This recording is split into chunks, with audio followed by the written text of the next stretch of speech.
شیخ صاحب محترم که داسې زموږ کتونکو ته واضحه کوي چې قرآن کریم نازل شوی دی او موږ تاسو ته په تواتر را رسېدلی هم دی، نو ولې حدیثو ته ضرورت پېښ شو؟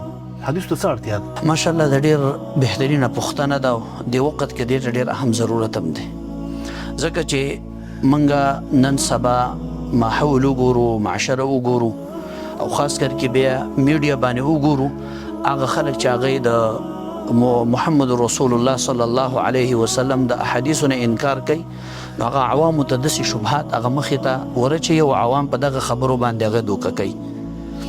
الله رب العالمین قرآن کریم نازل کړی دی او د قرآن کریم د تشریح د پاره او د قرآن کریم د وضاحت د پاره او د قرآن کریم د بیان د پاره محمد رسول الله صلی الله علیه وسلم را لېږلی دی.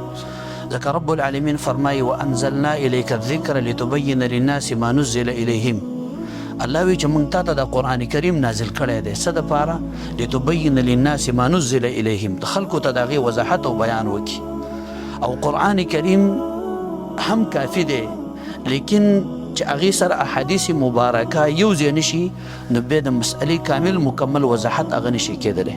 نو که صرف قرآن باندې موږ عمل وکړو او احادیث مبارکه روانخلو نو څونه عبادات دي که معاملات دي دا یو هم بیا کامل مکمل طریقه باندې عمل ته هغه نشي راتللی. مثلا مونځ دی، قرآن کریم موږ ته وایي اقیموا الصلاه، مونځ قایم کړئ.